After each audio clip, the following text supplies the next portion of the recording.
আজি আমাৰ হেৰি হৈছে সূৰা ইয়াছিনৰ আমাৰ আজি 13 নম্বৰ আয়াতৰ পৰা হ'ব ইনশাআল্লাহ।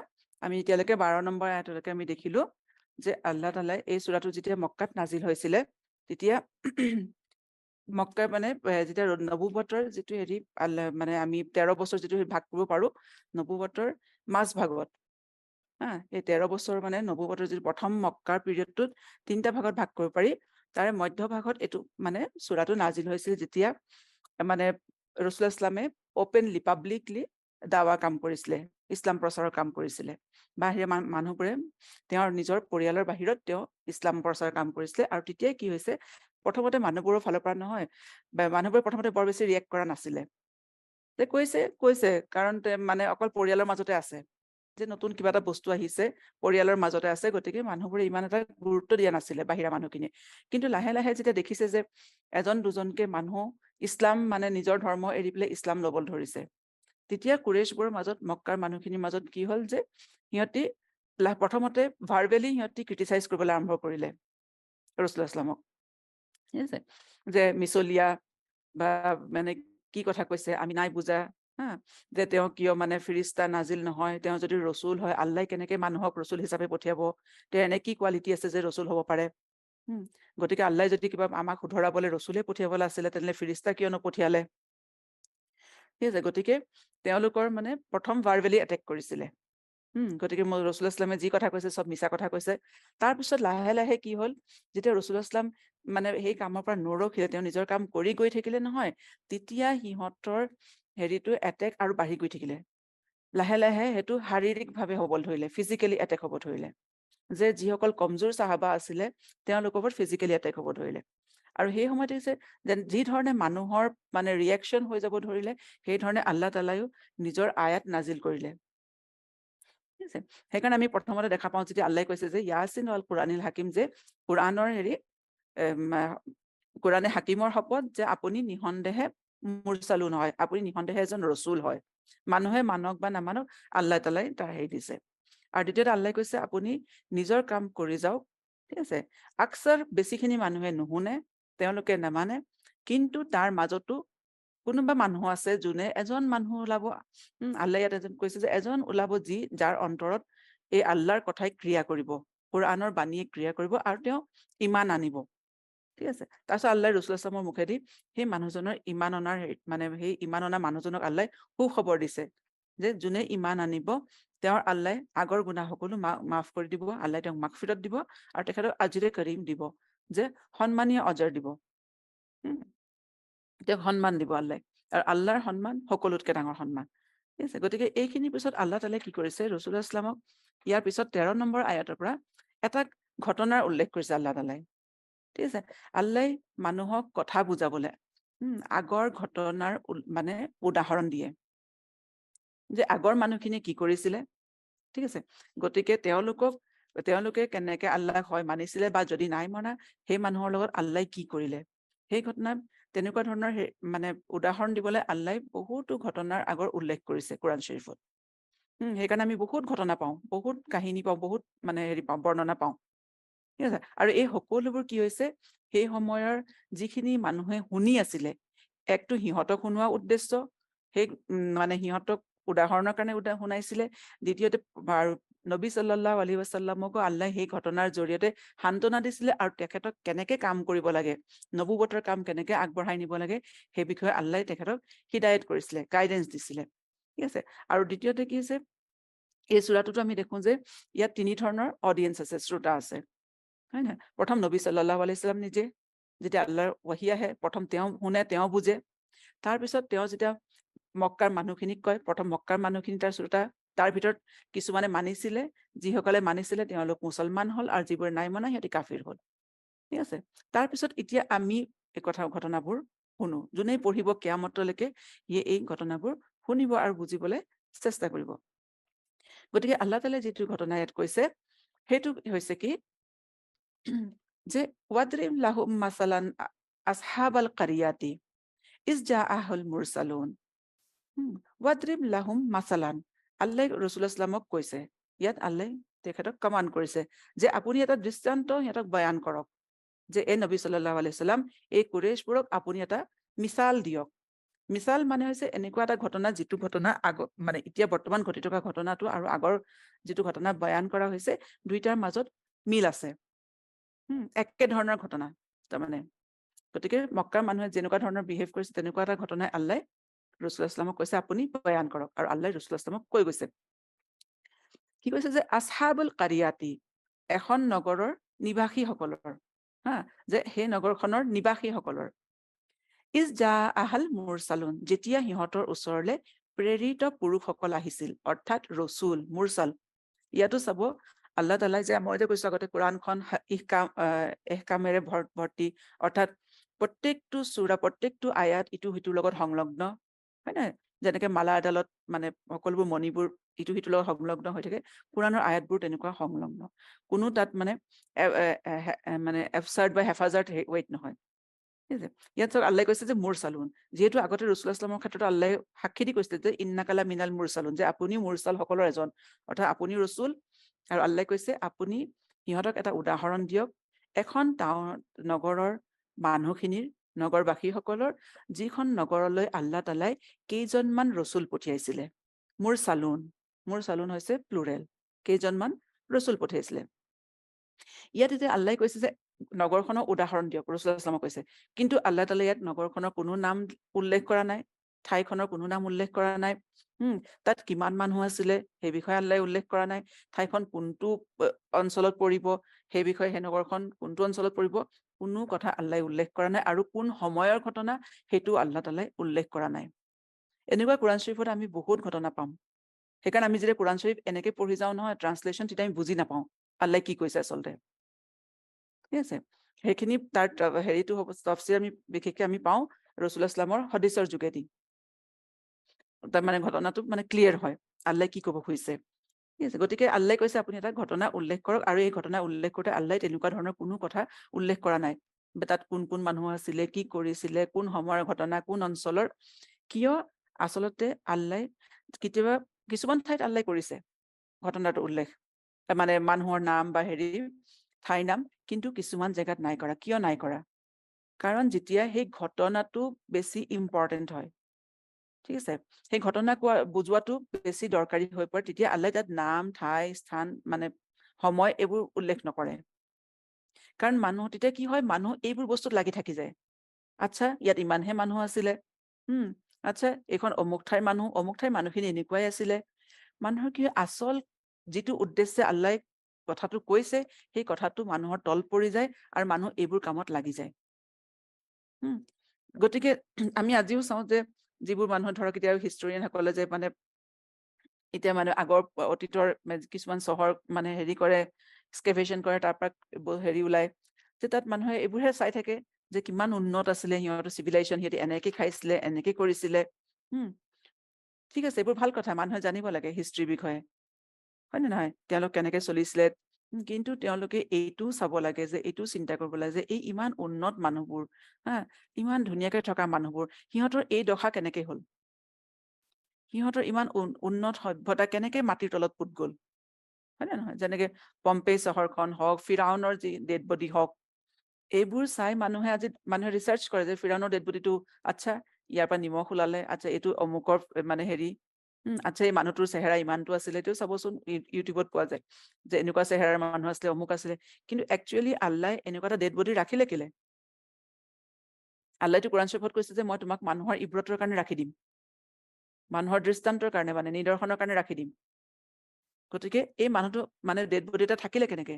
মানুহে সেইফালে চিন্তা নকৰে। সেইকাৰণে আল্লাহ তাআলাই কি হৈছে কোৰাণ শ্বৰীফত বহুতখিনি ঘটনা এনেকুৱা দিছে য'ত আল্লাহ মানুহৰ নাম, ঠাই, সময় এই বিষয়ে কোনো উল্লেখ কৰা নাই। কাৰণ তাৰ উদ্দেশ্য হৈছে সেই ঘটনাটোৰ বিষয়ে হোৱা, আৰু সেই ঘটনাটোৰ পৰা মানুহে উদাহৰণ লোৱা, মানুহে নিদৰ্শন লোৱা। গতিকে আল্লাহ কৈছে যে ৰাছূলুল্লাহ সাল্লাল্লাহু কৈছে আপুনি সেই ঠাইৰ মানুহখিনিৰ এটা ঘটনা, মানে সেই নগৰখনৰ মানুহখিনিৰ কথা কওক য'লৈ আল্লাহ তাআলাই মানে ৰচুল পঠিয়াইছিলে। এতিয়া কি হ'ল, যেতিয়া ৰচুলসকল আহিলে, ইজ আৰচালনা ইলাইহিমুস নাইনি, যেতিয়া সিহঁতৰ ওচৰলৈ, সেই অঞ্চলৰ মানুহখিনিৰ ওচৰলৈ কি হ'ল, দুজন ৰচুল পঠিয়াইছিল। ইছনাইন, দুজন ৰচুল। আল্লাহে কৈছে যেতিয়া আমি সিহঁতৰ ওচৰলৈ দুজন ৰচুল পঠিয়াইছিলো। আৰু চালনা, আল্লাহ তাআলাই ইয়াত না শব্দটো ব্যৱহাৰ কৰিছে, অৰ্থাৎ আমি। আল্লাহ ইয়াত মই পঠিয়াইছো বুলি কোৱা নাই। আৰু মই আগতেও আমি দেখিছো কোৰাণ শৰীফত, যেতিয়া আল্লাহ তাআলাই কিবা এটা মানে মানুহৰ ধৰক অলপ হেৰিত ক'বলৈ হয়, কমাণ্ডিং হেৰিত ক'বলৈ হয়, বা গ্ৰুপৰ যেতিয়া আল্লাহে সম্বোধন কৰিবলৈ হয়, তেতিয়া আল্লাহ নিজৰ না শব্দটো ব্যৱহাৰ কৰে। আল্লাহ নিজৰ যেতিয়া মানে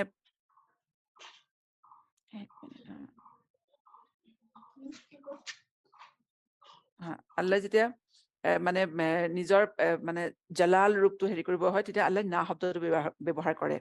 ঠিক আছে, গতিকে ইয়াত আল্লাহ তাআলাই আৰচালনা কৈছে, যেতিয়া মই সিহঁতৰ ওচৰলৈ দুজন ৰচুল পঠিয়াইছিলো। সেই ৰচুল পঠোৱাৰ লগে লগে কি কৰিলে, সিহঁতি ফাকাজ্জাবুহুমা, সিহঁতি অস্বীকাৰ কৰিলে। দুইজনকে সিহঁতি অস্বীকাৰ কৰিলে। এই মানুহখিনিয়ে দুইজন ৰচুলকে মানি ল'বলৈ অস্বীকাৰ কৰিলে, যে তোমালোকে মিছা কথা কৈছা। কাজ্জাবা ইউকাজ্জিবু হৈছে মিছাকে কোৱা। ঠিক আছে, অৰ্থাৎ তেওঁলোকক মিছলীয়া বুলি কোৱা। সেইকাৰণেতো অস্বীকাৰ কৰিলে তেওঁলোকক দুইজনকে, যে তোমালোক আল্লাহৰ পয়গম্বৰ নহয়, তোমালোকে মিছা কথা কৈছা, গতিকে আমি তোমালোকৰ কথা মানি ল'ব নোৱাৰো। যেতিয়া সেই দুজন ৰচুলেও সিহঁতক বলে পৰা নাই, সিহঁতৰ কাম কৰিব পৰা নাই, তেতিয়া আল্লাহে কৈছে ফাআজ্জাজনা বিছালিছিন, তেতিয়া মই আৰু তেওঁলোকক আজ্জাজনা, তেওঁলোকক শক্তি দান কৰিলো, এই ৰচুল দুজনক। তেওঁলোকক কুৱত দিলো। উই ষ্ট্ৰেংথেন দেম বিছালিছিন, আৰু তৃতীয় এজন ৰচুল পঠিয়ালো। অৰ্থাৎ একেটা কামৰ কাৰণে আল্লাহ তাআলাই তিনিজনকে ৰচুল সেই অঞ্চলৰ মানুহখিনিৰ ওচৰলৈ পঠিয়াইছিলে। ভাব, আল্লাহৰ ৰচুল তাকো তিনিজন। জানে মানুহখিনি কিমান গণ্ডগোলীয়া মানুহ হ'ব পাৰে। আল্লাহে কৈছে যে মই সিহঁতৰ ওচৰলৈ তিনিজনকে ৰচুল পঠিয়ালো। আৰু ৰচুল কেইজনে আহি কি ক'লে, যে ফাকালু ইন্না ইলাইকুম মুৰসালুন, তেওঁলোকে ক'লে মানুহখিনি, যে নিঃসন্দেহে আমি তোমালোকৰ ওচৰলৈ ৰচুল হিচাপে, আমাক তোমালোকৰ ওচৰলৈ ৰচুল হিচাপে পঠোৱা হৈছে। আমি নিঃসন্দেহে তোমালোকৰ ওচৰৰ ফালে মানে পয়গম্বৰ হিচাপে প্ৰেৰিত হৈছো। গতিকে ইয়াৰ পৰা আমি দেখা পাওঁ যে প্ৰত্যেক যুগতে মানুহৰ হিদায়তৰ কাৰণে আল্লাহ তাআলাই প্ৰত্যেক সময়তে আৰু প্ৰত্যেক ঠাইলৈকে পৃথিৱীৰ আল্লাহ তাআলাই ৰচুল পঠিয়াইছে। ৰচুল বা নবী, পয়গম্বৰ আল্লাহে পঠিয়াইছে মানুহৰ হিদায়তৰ কাৰণে। কাৰণ যেতিয়া কি হয়, মানুহ যেতিয়া সমাজ এখন যেতিয়া লাহে লাহে বেয়াৰ ফাললৈ যায়, নৈতিক স্খলন হয়, আখলাকি যেতিয়া মানে বেয়া হয়, আখলাকি স্খলন হয়, তেতিয়া কি হয়, আল্লাহ সেই শুধৰাবলৈ, সেই মানুহখিনি শুধৰাবলৈ আৰু সেই সমাজখন বেলেঞ্চলৈ আনিবলৈ আল্লাহ নিজৰ পয়গম্বৰ পঠিয়ায়। পয়গম্বৰৰ কামেই হৈছে আল্লাহৰ বাণী মানুহৰ আগত কোৱা আৰু মানুহখিনিক শুধৰোৱা। কাৰণ যেতিয়া মানুহে যেতিয়া বেয়া কাম লাহে লাহে আৰম্ভ কৰে নহয়, সেই বেয়া কাম আৰম্ভ কৰোতে কৰোতে কৰোতে কি হয়, সিহঁতি গুনাহত পতিত হওঁতে হওঁতে সিহঁতৰ ওপৰত আল্লাহ তাআলাৰ আজাব মানে ধাৰ্য হৈ যায়, লাজিম হৈ যায়। আৰু সেই আজাব আল্লাহ নিদিবৰ কাৰণে, যাতে সেই মানুহখিনি আকৌ শুধৰি আহক, তেতিয়া আল্লাহ কি কৰে, নিজৰ ৰচুল পঠিয়ায় বা পয়গম্বৰ পঠিয়ায়। তাৰ পিছতো যেতিয়া মানুহখিনি, সেই পয়গম্বৰক যেতিয়া মানুহখিনি ইনকাৰ কৰে, তাৰ পিছতো যেতিয়া নুশুধৰে, আল্লাহ তাৰ আগতে বহুত সুবিধা দিয়ে, মানুহক চান্স দিয়ে, তেতিয়া আল্লাহৰ আজাব আহি যায়। সেইকাৰণে আল্লাহ কি কৈছে, ইয়াত প্ৰথমতে দুজন পঠিয়ালে। আল্লাহ সিহঁতক কিমান চান্স দিছে, দুজন পঠিয়ালে, দুজনৰো কাম নহলে, তেতিয়া আল্লাহ কৈছে মই তৃতীয় এজন পঠিয়ালো। গতিকে আল্লাহ তাআলাই ইয়াত যে ৰচুল পঠিয়াইছো বুলি কৈছে, আল্লাহ ইয়াৰ দ্বাৰা নবী সাল্লাল্লাহু আলাইহি ওয়াসাল্লামক সান্তনা দিছে। মই আগতে কৈছো যে ৰাসূলুল্লাহ, এই গোটেই কোৰাণখন ৰাসূলুল্লাহ ইছলামেও শুনি আছে, তেখেতকো সান্তনা দিবৰ কাৰণে, তেখেতকো কনফিডেন্স দিবৰ কাৰণে, আৰু মক্কাবাসীকো মানে শুনোৱা হৈছে। গতিকে নবী সাল্লাল্লাহু আলাইহি ওয়াসাল্লামকো এইটো আল্লাহ সান্তনা দিছে যে আপুনি অকলে ৰচুল নহয়, আপুনি অকলশৰীয়া নহয়, আপোনাৰ আগতেও বহুতো ৰচুল আল্লাহ পঠিয়াইছে, গতিকে আপুনি সেই গ্ৰুপৰ মাজৰ এজন। গতিকে তেওঁলোকে যেনেকে কাম কৰিছিলে, আপুনিও তেনেকেই কাম কৰক। আৰু আপোনাকে অকলে মানুহখিনিয়ে মানে মিছলীয়া বা আপোনাকে অস্বীকাৰ কৰা নহয়, আগৰ ৰচুলসকলৰ লগতো মানুহে তেনেকৈ ব্যৱহাৰ কৰিছিলে। ঠিক আছে, তৃতীয়তে আল্লাহ কৈছে ইয়াত তিনিজন ৰচুল পঠিয়াইছে, হয় নে নহয়? এজন দুজনকে নহয়, তিনিজন ৰচুল। আৰু ৰচুলসকলক বা পয়গম্বৰসকলক আল্লাহ কি ষ্টেটাছ মানে দি পেলাই পঠিয়ায়, যে সমাজত কি কাৰণে তেওঁলোকক লিডাৰ হিচাপে পঠোৱা হয়, কাৰণ তেওঁলোকৰ কাম হৈছে মানুহখিনিক শুধৰোৱা। গতিকে আল্লাহ কাৰণ আৰু আল্লাহৰ কথা যেতিয়া তেওঁলোকে মানুহক পहुঁচাই দিব লাগিব, গতিকে তেওঁলোকৰ সদায় যিটো পজিশ্যন হয় সমাজত তেওঁলোকৰ লিডাৰ, তেওঁলোকৰ কথা মানুহে শুনিব লাগিব, কাৰণ আল্লাহৰ কথা মানুহে শুনিব লাগিব। তেওঁলোকৰ মুখেদি আল্লাহ নিজৰ কথা কোৱায়, নিজৰ মেছেজটো কনভে কৰায়। গতিকে ইয়াত ৩জন ৰচুল, তাৰমানে ৩জন পয়গম্বৰ আহিছে। ৩জন বুলি কওঁতে তাৰমানে তেওঁলোকৰ কাম একেই। তেওঁলোকৰ একেটা পজিশ্যনত, লিডাৰশ্বিপ পজিশ্যনত ৩জন মানুহ আল্লাহ এপইণ্ট কৰিছে। আৰু ইয়াত আমি দেখা পাওঁ তেওঁলোকে ৩জনে একেটাই কথা কৈছে যে ইন্না ইলাইকুম মুৰচালুন, যে আমি তোমালোকৰ ফালে পয়গম্বৰ হিচাপে আমাক পঠোৱা হৈছে, আহিছো। অৰ্থাৎ তেওঁলোকে ৩জনে নিজৰ কামত মানে কামটো একচেপ্ট কৰিছে, আৰু এই কামত তেওঁলোকৰ কোনো ইখতিলাফ বা কোনো ডিফাৰেঞ্চ মানে হেৰি নহয়, ডিফাৰেঞ্চেছ অফ অপিনিয়ন নাই, মতবিৰোধ নাই। তেওঁলোকে এই কামটো আল্লাহৰ হুকুম যিটো পঠিয়াই দিছে তেখেতসকলক, তেওঁলোকে এইটো সকলোৱে মিলি পেলাই কামটো কৰিছে, হয় নে নহয়? আজি আমাৰ যদি কোনোবা এটা কামত, কোনোবা এটা অৰ্গেনাইজেশ্যনত একে সময়তে 2জন প্ৰেচিডেণ্ট বা 2জন ছেক্ৰেটাৰী থাকিবলৈ আমাৰ কি হ'ব? মানুহৰ কাজিয়াৰ অন্ত নাই। কাম দূৰলৈ যাব, নিজৰ কাজিয়া আগবাঢ়িব, হয় নে নহয়? কিন্তু ইয়াত আল্লাহ তাআলাই এইটো আমাকো এটা আল্লাহ হেৰি শিকাইছে যে কামটো মেইন। আল্লাহ যাক যেনেকে ইচ্ছা তেনেকে আল্লাহ মানে পজিশ্যন ষ্টেটাছ আল্লাহ দিব পাৰে। গতিকে মানুহৰ কাম হৈছে কামটো কৰি যোৱা, যেনেকে যি ধৰণে এই ৰচুলসকলে, এই পয়গম্বৰসকলে কাম কৰিছিলে মিলি পেলাই। আৰু যেতিয়া একেটা পজিশ্যনতে মানে বেছি মানুহ থাকে দুজনতকে এজনতকে, তেতিয়া কি হ'ব লাগে? তেওঁলোকৰ কামবোৰ তেওঁলোকৰ শক্তি সামৰ্থ্য অনুসৰি, কেলিভাৰ অনুসৰি ডিভিজন অফ ৱৰ্ক হ'ব লাগে, কামবোৰ ভাগ কৰি ল'ব লাগে। তাত যদি ইখতিলাফ হয় তেনেহ'লে কাম নহ'ব। এই পয়গম্বৰসকলৰ কিজনৰ ক্ষেত্ৰত আমি দেখা পাওঁ যে তেওঁলোকৰ কাম কৰোঁতে তেওঁলোকৰ মাজত কোনো ইখতিলাফ নাছিলে। তেওঁলোক এক হৈ কাম কৰিছিলে, তেওঁলোকে নিজৰ কাম ভাগ কৰি লৈছিলে। আৰু এনেও দেখা পাওঁ যেতিয়া একেটা মানুহ যেতিয়া কাম কৰে একেলগে, তেতিয়া হয় মানুহৰ মতৰ পাৰ্থক্য হ'ব পাৰে। মতৰ অমিল হ'লেই এইটো নহয় যে মানুহ কোনোবা ভুল, হয় নাই? কোনোবা এটা কথা এজন মানুহে এটা এংগলৰ পৰা চিন্তা কৰিলে, এজনে আন এটা এংগলৰ পৰা চিন্তা কৰিলে। আৰু দ্বিতীয়তে মানুহে এইটোৱে সিটো মানে ইজনে সিজনৰ মানে মত স্বীকাৰ কৰিব পৰাকে মানুহৰ বহল মনৰ হ'ব লাগে, নহয় জানো? গতিকে আল্লাহ কৈছে যে সেইকাৰণে কৈছে ইয়াত যে মই ৩জনকে ৰচুল পঠিয়াইছিলো আৰু ৩জনেই নিজৰ কাম সুচাৰুৰূপে কৰিছে। তাৰপিছত আল্লাহ কৈছে যে তেওঁলোকে কৈছে কৈছে যে মই তোমালোকৰ ফালে আমাক ৰচুল হিচাপে পঠোৱা হৈছে। এই ৩জন, এজন দুজন নহয়, ৩জনকে ৰচুল পঠোৱাৰ পিছতো কি হৈছে? মানুহখিনিয়ে মানি লোৱা নাই। তেতিয়া সিহঁতি কৈছে কালু মা আন্তুম ইল্লা বাশাৰুম মিছলুনা, যে সিহঁতি কৈছে, কালু মানে হৈছে সিহঁতি কৈছে, মানুহখিনিয়ে, নগৰখনৰ মানুহখিনিয়ে, মা আন্তুম ইল্লা বাশাৰুম মিছলুনা, যে তোমালোক আমাৰ নিচিনাই সাধাৰণ মানুহে, যে তোমালোক আমাতকে একো ডাঙৰ মানুহ নোহোৱা, একো বেলেগ মানুহ নোহোৱা। বাশ্বাৰ মানে হৈছে মানুহ। বাশ্বাৰৰ শব্দটো আহিছে বশ্বীৰৰ পৰা, বশ্বীৰ হৈছে মানে স্কিন, ঠিক আছে? বাশ্বাৰ মানুহ, মিছলুনা আমাৰ নিচিনা। অৰ্থাৎ তোমালোকে যে আমাক ক'বলৈ আহিছা, এইটো কৰা সেইটো কৰা, উদাহৰণ দিবলৈ আহিছা, মানে উপদেশ দিবলৈ আহিছা, গতিকে তোমালোকতো আমাৰ নিচিনা সাধাৰণ মানুহ। আমিতো তোমালোকক কোনো মানে ডাঙৰ হেৰি পোৱা নাই, আমি তোমাৰ কথা কিয় মানিম? গতিকে প্ৰথমতে সিহঁতি এইটো বুলিয়ে ইনকাৰ কৰিলে যে তোমালোক আমাৰ নিচিনাই মানুহ হয়, গতিকে তোমালোকৰ কথা শুনিবলৈ আমি বাধ্য নহয়, বা তোমালোকক কোনে ইমান অধিকাৰ দিলে আমাৰ ওপৰত কথা ক'বলৈ। গতিকে মানুহৰ যেতিয়া মানুহৰ যেতিয়া মানে হিদায়তৰ কথা শুনিবলৈ মন নাযায় নহয়, তেতিয়া চাব সদায় মানুহে এনেকুৱা ধৰণৰ আপত্তিয়ে দৰ্শায়। যেতিয়া মানুহে ৰচুল বা পয়গম্বৰসকলক মানি নলয়, প্ৰথম আপত্তি সদায় মানুহৰ এইটোৱে হয় যে তোমালোকোতো আমাৰ দৰেই মানুহ। আৰু হয়, আল্লাহ তাআলাই মানুহৰ মাজৰ পৰাই, মানুহৰ কাৰণে মানুহৰ মাজৰ পৰাই পয়গম্বৰ পঠিয়াব, হয় নহয়? তেতিয়া আৰু তাৰপিছত সিহঁতি কৈছে যে তোমালোক আমাৰ নিচিনাই মানুহ।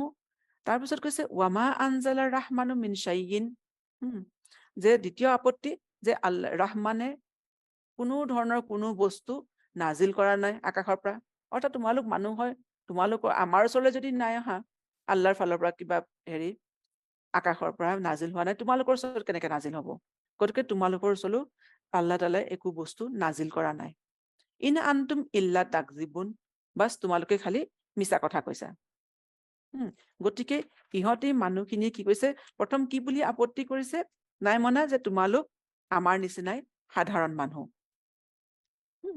গতিকে তোমালোকে কিহৰ কাৰণে, তোমালোকক মানে আল্লাহে কিহৰ কাৰণে ৰচুল কৰিব, আৰু আমি তোমালোকৰ সেইকাৰণে উপদেশ মানিবলৈ বাধ্য নহয়।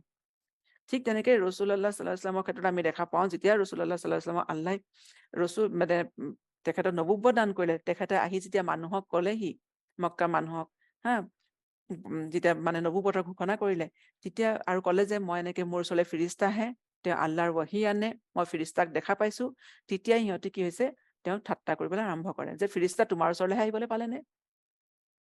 ইমান মানুহ থাকে, তোমাকহে বিচাৰি পালে ফিৰিস্তাই। ঠিক আছে, অৰ্থাৎ তুমিওতো আমাৰ নিচিনা সাধাৰণ মানুহ, গতিকে তোমাকনো আল্লাহে তোমাকহে পালে ৰচুল হিচাপে চিলেক্ট কৰিবলৈ, গতিকে আমি নামানো। এইটো সদায়েই হৈ আহিছে। যেতিয়া মানুহে ৰচুলসকলক যেতিয়া প্ৰত্যাখ্যান কৰে, এইটো প্ৰথম যে তুমি আমাৰ নিচিনাই মানুহ। গতিকে আল্লাহ তাআলাইও সদায় নবীসকলক বা পয়গম্বৰসকলক মানুহৰ মাজৰ পৰাই চিলেক্ট কৰে। কিন্তু মানুহৰ আচলতে প্ৰব্লেমটো কি হয় যে মানুহে আন মানুহৰ কৰ্তৃত্বটো মানি ল'বলৈ, অথৰিটিটো মানি ল'বলৈ টান পায়। কাৰো ভাল নালাগে যে মোৰ ওপৰত কোনোবাই কথা ক'ব। ঠিক আছে, আমি দেখা পাওঁ ন, অফিচতো মানুহে বছৰ কথা মানুহৰ কেতিয়াও ভাল নালাগে। বছজন কেতিয়াও কাৰো পচন্দৰ মানুহ নহয়, হয় নাই? মানুহে আনৰ অথৰিটি মানি ল'ব নোখোজে। গতিকে নবীসকলো সেই আল্লাহে সেই লিডাৰশ্বিপ ভূমিকাত যেতিয়া পঠিয়ায়, তেওঁলোকক এটা অথৰিটিৰ হেৰিত পঠিয়ায়। গতিকে মানুহে কি হৈছে, সাধাৰণ মানুহ হোৱাৰ ভিত্তিতে তেওঁলোকক নাকচ কৰে।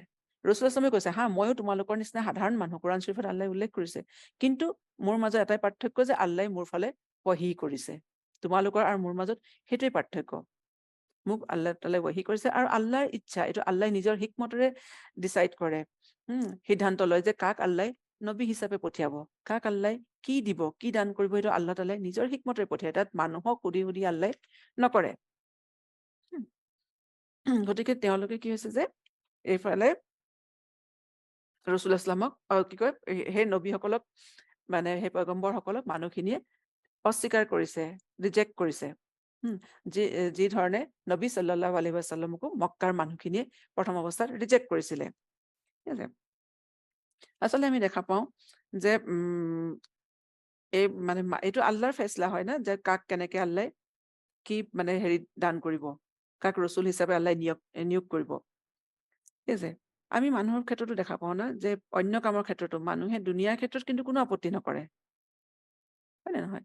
এতিয়া মানুহে এইটো ক'ব নিজে, মানে বেমাৰ, মানে ডক্তৰ এজনে ক'ব এইটো খাওক, এইটো দৰৱ খাওক, এইটো খালে ভাল হৈ যাব, হা, তেতিয়া মানুহে ক'ব নে আপুনি কিটো জানে, আপুনিতো আমাৰ নিচিনা সাধাৰণ মানুহ, আপুনি ক'বলৈ কোন? ঠিক তেনেকে আমি যদি ধৰক কোনোবা আমাৰ ইলেক্ট্ৰিচিয়ান আহিছে লাইট ঠিক কৰিবলৈ, আমি ক'ম নে তুমিনো কি জানা, তুমিতো আমাৰ নিচিনা সাধাৰণ মানুহ, তুমি কাম কৰিব কি পাৰিবা, তুমি কেনেকে কৰিবা? কিন্তু ৰচুলসকলৰ ক্ষেত্ৰত তেওঁলোকৰ মানে কিছুমান বৈশিষ্ট্য থাকে না প্ৰত্যেক প্ৰফেশ্যনৰে, যিটো মানে মানুহে দেখা পায়, যে মানুহে গম পায় যে এইজন সেই বিষয়ে মানে পাৰ্গত মানুহ, হয় নে, তেখেতে বিষয়ে এক্সপাৰ্ট, গতিকে তেওঁৰ সেইটো ল'ব পাৰি। ঠিক তেনেকে যেতিয়া ৰচুলসকলকো মানুহে দেখা পাইছিলে ন, তেওঁলোকৰো কিছুমান বৈশিষ্ট্য, কিছুমান কোৱালিটি থাকে, যাৰ পৰা মানুহে চিনি পাইছিলে, হা, কাৰণ তেওঁলোক নবী সাল্লাল্লাহু আলাইহি ওয়াসাল্লামৰ ক্ষেত্ৰত আমি দেখা পাওঁ তেখেতৰ আখলাক, চৰিত্ৰ, হয় নে নহয়, মানুহৰ লগত লেনদেন, ব্যৱহাৰ, তেখেতৰ মানে আল্লাহে কৈছে যে ইন্নাকা আলা খুলুকিল আজিম, আপোনাৰ আখলাক সৰ্বশ্ৰেষ্ঠ, সৰ্বোত্তম নিদৰ্শন। মানুহৰ ভিৰৰ মাজত থাকিলেও তেওঁলোক জিলিকি থাকে পয়গম্বৰসকল। তেওঁলোক যে পয়গম্বৰ, তেখেতৰ ৰচুল, তেওঁলোকৰ আখলাকৰ পৰা, তেওঁলোকৰ স্বভাৱ চৰিত্ৰৰ পৰা, তেওঁলোকৰ ব্যৱহাৰৰ পৰা মানুহে গম পায়। কিন্তু তাৰ পিছতো মানুহৰ সেই বাহানা যে তেওঁলোক সাধাৰণ মানুহ, গতিকে আমি তেওঁলোকক কেনেকে মানিম। আৰু ৰচুল ইছলামৰ ক্ষেত্ৰতো মানুহে কৈছিল যে এইজন কেনেকুৱা নবী, কেনেকুৱা ৰচুল, যাৰ ভোকো লাগে, খানাও খায় আমাৰ নিচিনাকে, যোনে বজাৰতো মানে চলা ফিৰা কৰে, অৰ্থাৎ আমাৰ সাধাৰণ মানুহৰ নিচিনাই তেওঁৰ সকলোবোৰ মানে কি কয় কাম কাজ, গতিকে আমি তেওঁক কেনেকে মানিম। এতিয়া দ্বিতীয় কথাটো হৈছে যে তেতিয়া আল্লাহে কৈছে যে মই আৰু সিহঁত মানে মানুহৰ মাজৰ পৰাই ৰচুল পঠিয়াও এইটো কাৰণে যে মানুহেহে মানুহৰ সমস্যা বুজি পাব। কাৰণ কুৰেশবোৰে ৰচুল ইছলামক এইটো হেৰি কৰিছিলে যে যদি আল্লাই ৰচুল পঠিয়াবলৈ আছিলে, আল্লাই কিয় ফিৰিস্তা নপঠিয়ালে? সূৰা মুমিনতো আমি দেখা পাওঁ না, মা হাজা ইল্লা বাশাৰুম মিছলুকুম হা আইয়াক ফাদ্দালা আলাইকুম ওয়ালাউ শা আল্লাহু লা আনজালা মালাইকা। তেতিয়া কুৰেশবোৰে কৈছে আল্লাই কিয় আমাৰ ওপৰত মালাইকা নপঠিয়ালে, ফিৰিস্তা নপঠিয়ালে আমাৰ হিদায়তৰ কাৰণে? কাৰণ আল্লাই কৈছে যে মই ফিৰিস্তা এইটো কাৰণে, যদি পৃথিৱীত ফিৰিস্তা থাকিলহেঁতেন মই তেনেহলে ফিৰিস্তাকে ৰচুল হিচাপে পঠিয়ালোহেঁতেন। এতিয়া যিহেতু পৃথিৱীত মানুহ আছে, মানুহৰ হিদায়তৰ কাৰণে মানুহকে ৰচুল হিচাপে পঠোৱা হ'ব। কাৰণ মানুহে মানুহৰ সমস্যা বেছি বুজি পায়। ফিৰিস্তাসকল কেনেকে বুজি পাব? ফিৰিস্তাসকলৰ সৃষ্টি আমাতকে বেলেগ, হয় নে? তেওঁলোকৰ শক্তি বেলেগ, তেওঁলোকৰ কাম বেলেগ। গতিকে ফিৰিস্তাই যিটো কাম কৰিব পাৰে মানুহে কৰিব নোৱাৰে। গতিকে ফিৰিস্তাই যদি কিছুমান নিদৰ্শন দিয়েও মানুহে কেনেকে কৰিব, হয় নহয়? সেইকাৰণে আল্লাই কৈছে যে মানুহৰ কাক আল্লাই নবী হিচাপে চিলেক্ট কৰিব লাগে সেয়া আল্লাহৰ ফয়ছলা, আল্লাই নিজৰ হিকমতৰে সেয়া কৰে। তাৰপিছত দ্বিতীয় আপত্তি কৰিছে যে ৱামা আনজালা ৰাহমানু মিন শাইইন, যে ৰহমানৰ ফালৰ পৰা একো অৱতীৰ্ণ হোৱা নাই। অৰ্থাৎ আল্লাহ তাআলাই তোমালোকক একো পয়গম্বৰ হিচাপে আমাৰ ওচৰলৈ পঠোৱা নাই, যিটো মক্কাৰ মানুহেও কৈছিলে। যেতিয়া সিহঁতৰ এই আপত্তি শুনিলে তেতিয়া ৰচুলসকলে কি ক'লে, সেই পয়গম্বৰ কিজনে কি ক'লে যে কালু ৰাব্বুনা ইয়ালামু ইন্না ইলাইকুম লামুৰচালুন। কালু তেওঁলোকে ক'লে যে ৰব্বুনা ইয়ালামু, আমাৰ ৰবে খুব ভালদৰে জানে যে ইন্না ইলাইকুম লামুৰচাল, যে আমাক তোমালোকৰ ফালেই ৰচুল কৰি পঠোৱা হৈছে। অৰ্থাৎ আমাৰ ৰবে খুব ভালদৰে জানে, আল্লাহ সুবহানাহু ওয়া তাআলাই খুব ভালদৰে জানে যে কাক ৰচুল কৰি পঠিয়াব লাগে, যে আৰু আমি ৰচুল হয় নে নহয়। গতিকে তেওঁলোকে জানে, তোমালোকে যি কোৱা, তোমালোকে মানা বা নামানা তাত কোনো মানে হেৰি নপৰে, পাৰ্থক্য নহয়। ঠিক আছে, যে ডিফাৰেঞ্চ নহয়, যে আমি আল্লাহৰ ফালৰ পৰা পঠোৱা ৰচুল সেইটো আমি ভালকে জানো আৰু আমাৰ আল্লাই জানে। গতিকে যোনে জানে, যোনে আমাক পঠিয়াইছে, আমি তেওঁৰ কথাই শুনিম, আমি তেওঁৰ মতে কাম কৰিম। গতিকে যেতিয়া ইয়াতো চাওক, যেতিয়া মানুহখিনিয়ে মুখেৰে তৰ্ক কৰিছিলে, মানুহে তৰ্ক কৰিছিলে, তেতিয়া পয়গম্বৰসকলেও তাৰ উত্তৰ দিলে যে আমি, আৰু তেওঁলোকে তাত লাগি থকা নাই, বেছি তৰ্ক বিতৰ্কলৈ যোৱা নাই। তেওঁলোকে খালি এটা কথা ক'লে যে আমাৰ ৰবে খুব ভালদৰে জানে যে আমি ৰচুল হয়। অৰ্থাৎ আমাক যোনে পঠিয়াইছে তেওঁ জানে আমি ৰচুল হয়, গতিকে আমি তেওঁৰ নিৰ্দেশ মতে কাম কৰি যাম। আৰু তেওঁলোকে তাৰ বাহিৰে বেছি উত্তৰ দি থকা নাই। কাৰণ বেছি তৰ্ক বিতৰ্ক কৰি থাকিলে কি হ'ব, মানুহ তৰ্কত ফচি যায়, মানুহৰ কাম নহয়। গতিকে তেওঁলোকে জানে যে আমাক যিটো কামৰ কাৰণে পঠিয়াইছে আমি সেইটো কাম কৰিম। আৰু তেওঁলোকে মনে মনেও থকা নাই, তেওঁলোকে খালি এটা উত্তৰ দি দিলে যে আল্লাই আমাক ভালদৰে জানে তেওঁ কাক পঠিয়াইছে।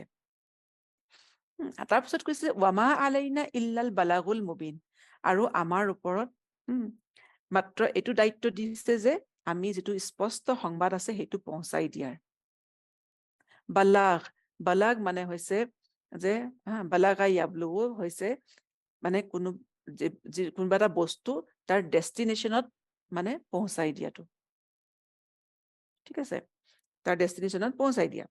আৰু মুবিন হৈছে ক্লিয়াৰ, খোলা, মানে একদম স্পষ্টভাৱে ক্লিয়াৰলি বস্তুটো পহুচাই দিয়া।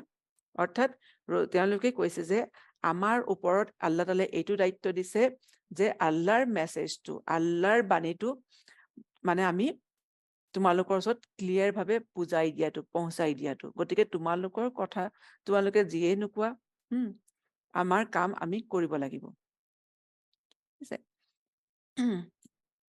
গতিকে তেওঁলোকে কৈছে তাৰ বাহিৰে তোমালোকে সেইটো মানা, তোমালোকে নামানা, সেইটো আমাৰ দায়িত্ব নহয়।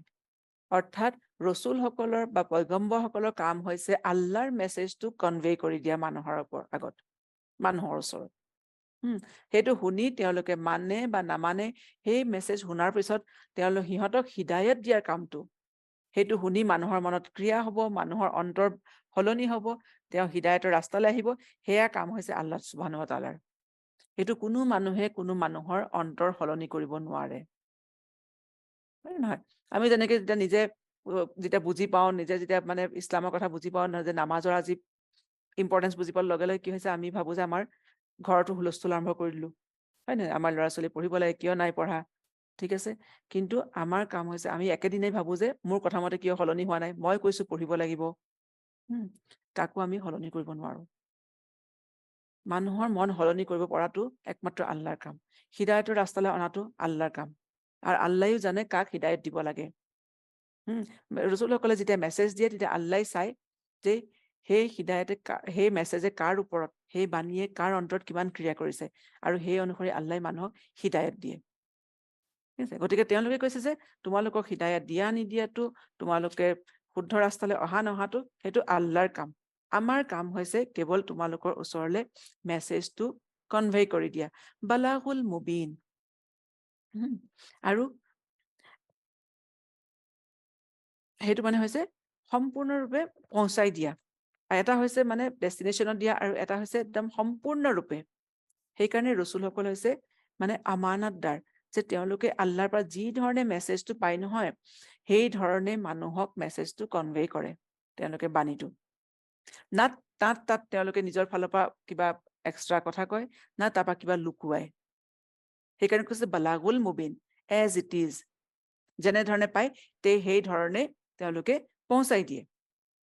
তাত কাৰোবাৰ ভাল লাগক বা নালাগক, তাত তেওঁলোকৰ মানে কোনো হেৰি নাই, তেওঁলোকে নিজৰ কামটো কৰিবই।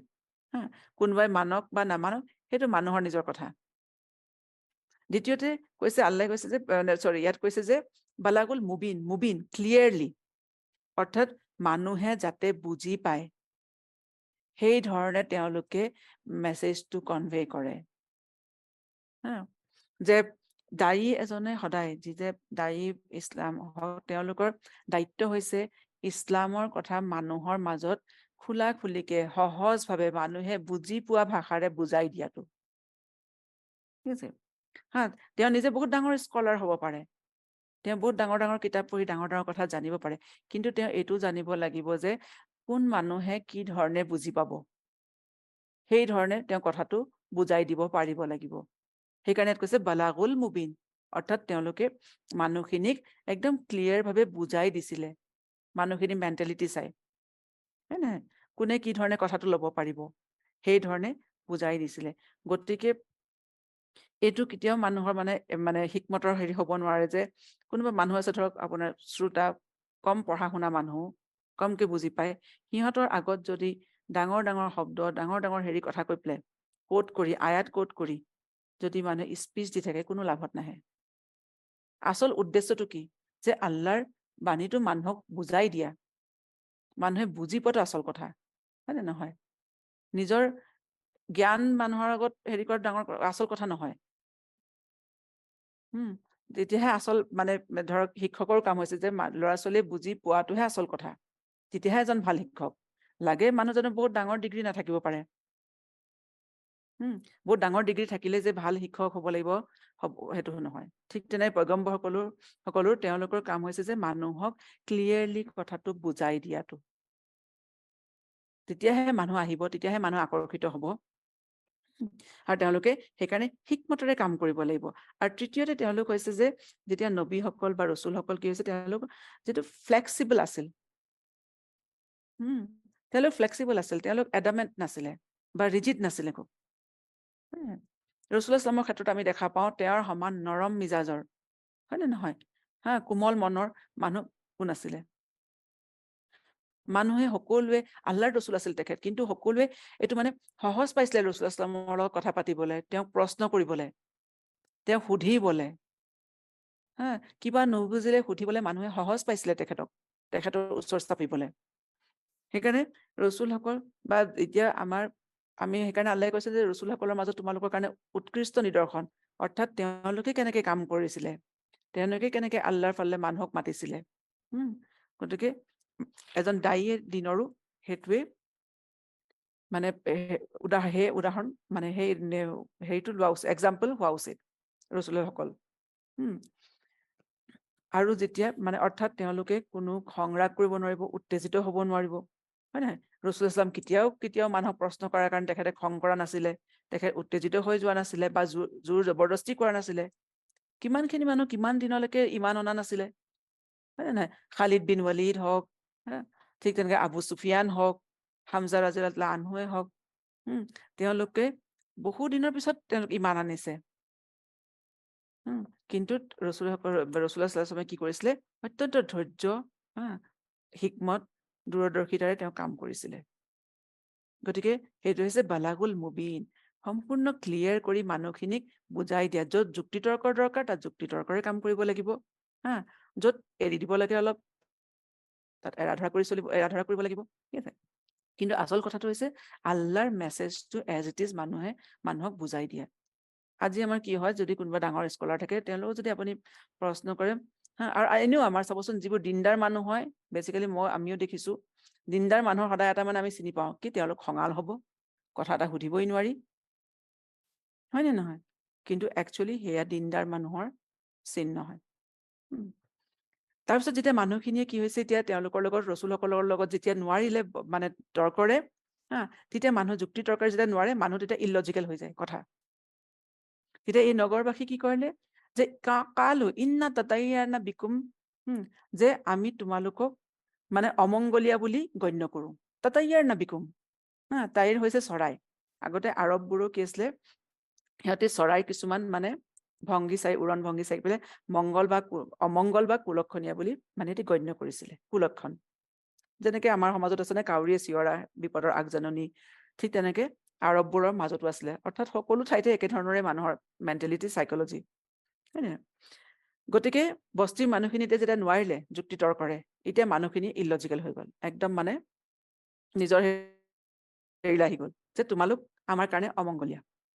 কাক কৈছে? ৰচুলসকলক, পয়গম্বৰসকলক কৈছে। অৰ্থাৎ তোমালোক অহাৰ পৰা আমাৰ মাজত সদায় অশান্তি হ'ল, আমি তাৰ আগলৈকে ইমান শান্তিত আছিলো। তোমালোকে আহি আমাক চব কথাতে বাধা দিবলৈ ধৰিলা, আমাৰ মাজত অশান্তি আৰম্ভ হ'ল। গতিকে তোমালোক অহাৰ পৰা এই অশান্তিবোৰ হৈছে। সেইকাৰণে তোমালোক কি হৈছে, আমি তোমালোকক অমংগলীয়া হিচাপে গণ্য কৰো। ইন্না তাতাইয়াৰনা বিকুম লা ইল্লাম তান্তাহু, যদি তোমালোকে নিজৰ এই কামৰ পৰা তোমালোক যদি মানে নৰখা, তান্তাহু, তোমালোক ৰখি নোযোৱা, তোমালোকে অৰ্থাৎ নিজৰ কাম যদি ৰখাই নিদিয়া, লানাৰজুমান্নাকুম, অৰ্থাৎ তোমালোকৰ বহুত হৈ গ'ল আৰু, তোমালোকক আমি বহুত সহ্য কৰিলো, মানুহখিনি কৈ আছে ৰচুলসকলক, যে সিহঁতি উগ্ৰ হৈ গৈ আছে মানুহখিনি লাহে লাহে, যে লানাৰজুমান্নাকুম, যে আমি তোমালোকক মাৰি পেলাম, হত্যা কৰিম। কি? ৰুজুম কৰি। ৰুজুম হৈছে পাথৰ মাৰি হত্যা কৰা। সেইকাৰণে শয়তানে ৰজিম কোৱা নাই, ৰজিম তাৰ পৰা আহিছে ৰুজুম। যে শয়তানো যেতিয়া সেই আসমানলৈ কথা শুনিবলৈ যায়, কি কৰে? সিহঁতক সেই উল্কা পিণ্ড পাথৰ মাৰি খেদি পঠোৱা, হয় নহয়? গতিকে কৈছে যে লানাৰজুমান্নাকুম, যে তোমালোকক আমি পাথৰ মাৰি পেলাম, তোমালোকে এই কাম বন্ধ কৰা, তোমালোকৰ পৰা আমাৰ ইমান অশান্তি হৈছে, গতিকে তোমালোকৰ নিচিনা ইমান অমংগলীয়া মানুহ আমাৰ মাজত থাকিব নালাগে।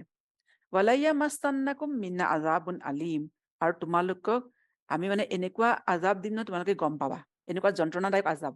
আলিম হৈছে যন্ত্ৰণাদায়ক, যে লাইয়া মাস্তান্নাকুম, যে অতি সোনকালে তোমালোকক চুব, বা তোমালোকে গম পাবা যে আমাৰ আযাব কিমান যন্ত্ৰণাদায়ক হয়। অৰ্থাৎ মানুহখিনিয়ে পয়গম্বৰ তিনিজনক কৈ আছে, মানুহখিনি লাহে লাহে উগ্ৰ হৈ আছে। সিহঁতি প্ৰথমে যুক্তি তৰ্ক কৰিছিলে, তাৰপিছত মানুহখিনি সিহঁতি একদম পৰা যুক্তি তৰ্কৰ পৰা সিহঁতি হেৰি হৈ গ'ল, এই ইলজিকেল হেৰিৰে আহি গ'ল, যে তোমালোক অমংগলীয়া, গতিকে এতিয়া তোমালোকে যদি নৰখা, তেনেহলে তোমালোকক কি কৰিম? আমি মাৰি পেলাম, হত্যা কৰিম। ঠিক তেনেকে আমি দেখা পাওঁ ৰাছুলুল্লাহ সাল্লাল্লাহু আলাইহি ওয়াসাল্লামৰ ক্ষেত্ৰতো, যেতিয়া প্ৰথমতে মানুহখিনি তৰ্ক কৰিছিলে, হয় নে নহয়? তাৰপিছত লাহে লাহে সাহাবা শাৰীৰিকভাৱেও মানুহখিনি ৰাছুলুল্লাহ সাল্লাল্লাহু আলাইহি ওয়াসাল্লামকো এটেক কৰিছিলে, কাৰণ আমি বহুতো নিদৰ্শন পাওঁ চিৰাতত, যেতিয়া ৰাছুলুল্লাহ সাল্লাল্লাহু আলাইহি ওয়াসাল্লামে কাবাৰ সন্মুখত নামাজ পঢ়ে, তেওঁৰ পিঠিত মানে লেতেৰা উটৰ নাড়ীভুৰুবোৰ দি দিয়ে। কেতিয়াবা তেওঁ 2-3বাৰ তেখেতক হত্যাৰো চেষ্টা কৰিছে, তেওঁৰ ডিঙিত এনেকে কাপোৰ মাৰি চেপা মাৰিবলৈ চেষ্টা কৰে। তাৰপিছত এদিন ৰাছুলুল্লাহ সাল্লাম চাফা পাহাৰত বহি আছিলে, আবু জাহল গৈ আছিলে, হঠাৎ ৰাছুলুল্লাহ সাল্লামৰ কথা নাই, আবু জাহলে কি হৈছে, পাথৰ মাৰি পঠাইছে, ৰাছুলুল্লাহ সাল্লামৰ কপালত লাগি তেজ ওলালে। গতিকে সিহঁতিও মানে প্ৰত্যেক নবীৰ লগতে মানুহে মানে এনেকুৱা এছল্ট কৰে, ঠিক আছে? কাৰণ সিহঁতি যেতিয়া বলে নোৱাৰে নহয় মানুহে, তেতিয়া মানুহ এনেকুৱা ধৰণৰ অভদ্ৰামীলে মানুহ নামি আহে। কৈছে লানাৰজুমান্নাকুম ৱালাইয়া মাস্তান্নাকুম মিন্না আযাবুন আলিম, যে তোমালোকক আমি মানে যন্ত্ৰণাদায়ক আযাব দিম। তেতিয়া ৰচুলসকলেও তাৰ উত্তৰ দিলে। কেনেকে দিছে? কালু তাইৰুকুম মাআকুম, ৰচুলসকলে উত্তৰ দিলে যে তোমালোকৰ অমংগল তোমালোকৰ নিজৰ লগতে। অৰ্থাৎ তোমালোকে যি কাম কৰিছা সেইকাৰণে তোমালোকৰ মাজত অশান্তি হৈছে, হয় নে নহয়? আমাৰ কাৰণে নাই হোৱা। আমিতো আহিছোৱে সেই বেয়াবোৰ আঁতৰ কৰিবৰ কাৰণে। গতিকে যিসকল পয়গম্বৰ আছে তেওঁলোক কিমান মানে মানে ধীৰ সুস্থিৰভাৱে তেওঁলোকে কথা কৈছে, যে তোমালোকৰ অমংগল তোমালোকৰ নিজৰ কাৰণে হৈ আছে। আইন যোগ তুম আৰু তোমালোকে আমাক এইটো কাৰণেই মাৰিব খুজিছা যে তোমালোকক আমি মানে ভালটো কৈছো, হয় নে নহয়? অৰ্থাৎ আমি ভাল কথাটো কৈছো, গণ্ডগোল তোমালোকেই কৰিবা আৰু শাস্তি আমাক দিবা, এইটো কেনেকুৱা কথা? তেতিয়া কৈছে যে বাল আন্তুম কাউমুম মুছৰিফুন, কিন্তু তোমালোকহে আচলতে মুছৰিফ হয়। মুছৰিফ মানে হৈছে সীমা লংঘনকাৰী। অৰ্থাৎ তোমালোকক আল্লাই যেনেকে দিছিলে, সেই যি আল্লাহৰ নিয়ম তোমালোকে লংঘন কৰিছা, তোমালোকে বেয়া কাম কৰিছা, তোমালোক সীমা চেৰাই গৈছা নিজৰ কামত। গতিকে সেইকাৰণে তোমালোকৰ ইমানবোৰ অশান্তি হৈছে। গতিকে তোমালোকৰ অমংগল তোমালোকৰ নিজৰ লগতে, আমাৰ পৰা একো হোৱা নাই। আমিতো তোমালোকক শুধৰাবলৈ আমাক পঠোৱা হৈছে, তোমালোকৰ হৃদায়তৰ কাৰণে আমাক পঠোৱা হৈছে। গতিকে তোমালোকে নিজে বেয়া কাম কৰিবা আৰু আমাক দোষী সাব্যস্ত কৰিবা কিয়? গতিকে যে তেওঁলোকৰ মাজত কিন্তু তাৰ পিছতো ইমান মানুহখিনি ভাবুকিৰ পিছতো কিন্তু ৰচুলসকলে আচলতে পয়গম্বৰসকলে মানুহৰ ভাবুকিক ভয় নকৰে। প্ৰথম কথা, তেওঁলোকে জানে যে আল্লাই তেওঁলোকৰ হিফাজত কৰিব, আৰু কাৰণ আল্লাহৰ ফালৰ পৰা পঠোৱা হৈছে, আৰু দ্বিতীয়তে তেওঁলোকে আল্লাহৰ হুকুম মতে কাম কৰিব লাগিব। মানুহে ভাবুকিয়ে দিয়ক বা মানুহে যিয়ে নকওক, তেওঁলোকে নিজৰ কাম ৰখাব নোৱাৰে। তেওঁলোকে যদি সেই কাম ৰখায় তেতিয়াহ'লে কি হ'ব? তেওঁলোকৰ ওপৰত, ৰচুলসকলৰ ওপৰত আল্লাহৰ শাস্তি আহিব। যেনেকে আমি ইউনুছ আলাইহিছ ইছলামৰ ক্ষেত্ৰত দেখা পাওঁ। তেওঁৰ মানুহখিনি কথা নুশুনিছিলে, তেওঁ যেতিয়া এৰি গৈছিলে নিজৰ চহৰৰ পৰা খঙত, তেওঁ এৰি থৈ গৈছিলে যে মানুহখিনি নোৱাৰি আৰু বোলে, সিহঁতে যি কৰে কৰি থাক। যেতিয়া মানুহখিনিৰ ওপৰত আজাব হেৰি হৈ গ'ল, তেওঁ খঙতে এৰি থৈ গুচি গ'ল। কিন্তু তেওঁ যে এৰি থৈ গ'ল, আল্লাহৰ হুকুম নোহোৱাকে তেওঁ এৰি থৈ গুচি গ'ল, তেতিয়া তেওঁৰ ওপৰতো আল্লাহৰ আজাব আহিলে। গতিকে ৰচুলসকলে, পয়গম্বৰসকলে মানুহৰ ভাবুকিত কাম এৰি নিদিয়ে। তেওঁলোকে মানুহৰ ভাবুকিলে মানে ইমান হেৰি নকৰে, ঠিক আছে? তেওঁলোকে ভয় নকৰে, তেওঁলোকে একমাত্ৰ আল্লাহক ভয় কৰে। যেতিয়া তেওঁলোকৰ মাজত, এই নবীসকলৰ মাজত হেৰি হৈ আছিলে, এইবোৰ মানে কথা বতৰা হেৰি চলি আছিলে, তেতিয়াই কি হ'ল, বজা আমিন আকসাল মাদিনাতি, যে ৰাজুলুন, এজন মানুহ আহিলে আকসাল মাদিনাৰ পৰা, যে চহৰখন, মদিনা মানে হৈছে চহৰ, সেই চহৰখনৰ উপকণ্ঠ অঞ্চলৰ পৰা, সেই দূৰৰ পৰা এজন মানুহ আহিলে, দৌৰি দৌৰি, যেতিয়া অৰ্থাৎ মানে এই ৰচুলসকলে যেতিয়া তেওঁলোকৰ মানে মানুহখিনিক বুজাই আছিলে, কৈ আছিলে, মানুহখিনিও উগ্ৰ হৈ গৈছিলে, সেই সময়তে কি হৈছে, সেই চহৰখনৰ মানুহখিনিতো নামানিলে। কিন্তু কি হ'ল, এজন মানুহ সেই চহৰখনৰ দাঁতিকাষৰীয়া অঞ্চলৰ পৰা, দূৰৰ পৰা এজন মানুহ দৌৰি দৌৰি দৌৰি দৌৰি আহিলে। দৌৰি আহি পেলাই কৈছে, কালা, মানুহজনে ক'লে, ইয়া কাউমি, মোৰ কম, ইত্তাবিউল মুৰসালিন, যে তোমালোকে মানি লোৱা, ইত্তেবা কৰা এই ৰচুলসকলৰ। অৰ্থাৎ যেতিয়া এই চিটিখনৰ মাজত, এই চহৰখনৰ মাজত যেতিয়া ৰচুলসকলে যেতিয়া নিজৰ পয়গাম দি আছিলে, নিজৰ মানে বাণী প্ৰচাৰ কৰি আছিলে, কৈ আছিলে মানুহক, তেতিয়া সেই মানুহখিনিতো নুশুনিলে। কিন্তু কথাটো কি হৈছে, লাহে লাহে লাহে লাহে বিয়পি গৈ আছে, আৰু এই কথাটো বহুত জেগালে, বহুত ঠাইলে বিয়পি গ'ল, যে অমুক ঠাইত এনেকে ৰচুল আহিছে, আল্লাই ৰচুল পঠিয়াইছে, কিন্তু মানুহখিনি এনেকুৱা ৰিয়েকশ্যন হৈছে। কিন্তু এই মানুহখিনিতো নুশুনিলে। কিন্তু কোনে ইমান আনিলে, কোনে বুজিলে সেই কথাখিনি? সেই চহৰখনৰ উপকণ্ঠ অঞ্চলত থকা এজন মানুহে।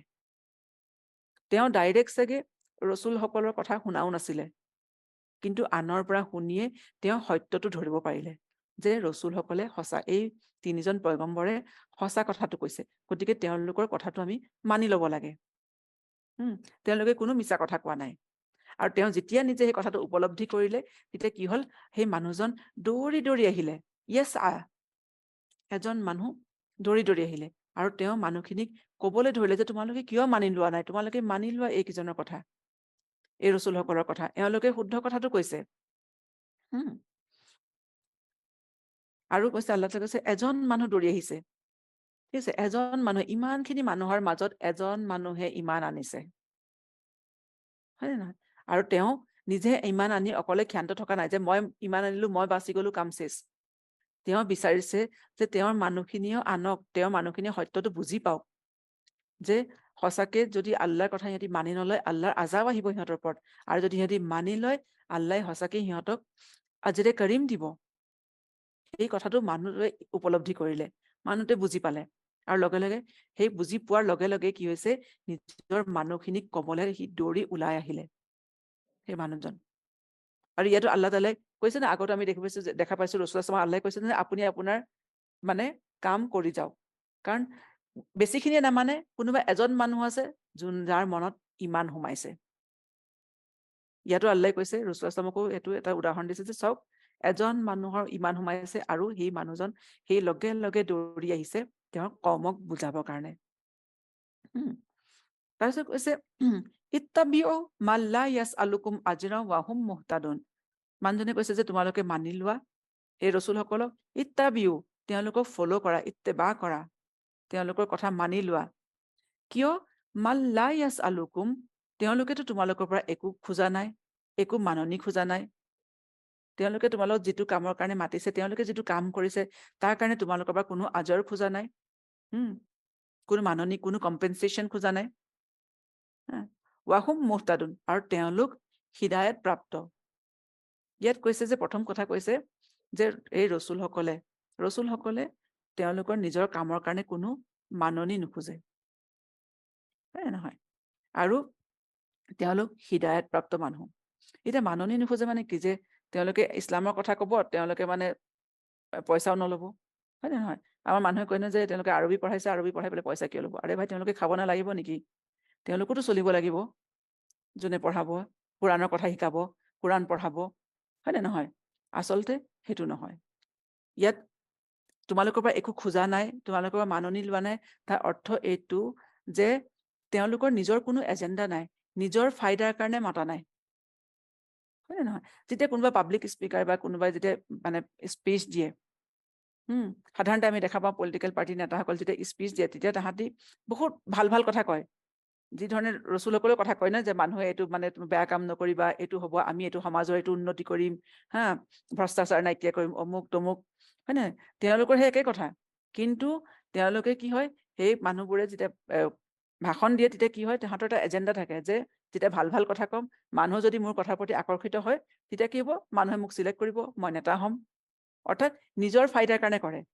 কিন্তু ৰসুলসকলেও যেতিয়া তেনেকুৱা কথা কয়, সমাজৰ পৰা ভ্ৰষ্টাচাৰ, অন্যায় যেতিয়া নাইকিয়া কৰাৰ কথা কয়, তেওঁলোকে সেইটো নিজৰ লাভৰ কাৰণে নামাতে, তেওঁলোকৰ কোনো লাভ নহয় তাত। তেওঁলোকে মানুহখিনিক নিজৰ ফালে দাৱাত নকৰে, তেওঁলোকে আল্লাহৰ ৰাস্তালৈ দাৱাত কৰে, আল্লাহৰ ফালে দাৱাত কৰে। সেইকাৰণে কৈছে যে তেওঁলোকে কোনো মাননি নোখোজে। লা ইয়াসআলুকুম, তোমালোকৰ পৰাতো একো খোজা নাই, তোমালোককতো এইটো কোৱা নাই যে আমাক আহা, আমাক তোমালোকৰ লিডাৰ হিচাপে কনচিডাৰ কৰা, আমাক এইটো দিয়া সেইটো দিয়া। তেওঁলোকৰ খালি কথা হৈছে তোমালোক আল্লাহৰ ৰাস্তালৈ আহা। এইটোৱে হৈছে যে লা ইয়াসআলুকুম আজৰান, কোনো আজৰ নোখোজে, কোনো কম্পেনচেশ্যন নোখোজে। ৱাহুম মুহতাদুন, আৰু তেওঁলোক হিদায়ত প্ৰাপ্ত, অৰ্থাৎ তেওঁলোকক আমি ফ'ল' কৰিব পাৰোঁ, কাৰণ তেওঁলোকৰ কেৰেক্টাৰ, তেওঁলোকৰ চৰিত্ৰ, তেওঁলোকৰ আখলাক বাহিৰে ভিতৰে একে। তেওঁলোকে মানুহক যি কয় তেওঁলোকে নিজেও ফ'ল' কৰে, হয় নে?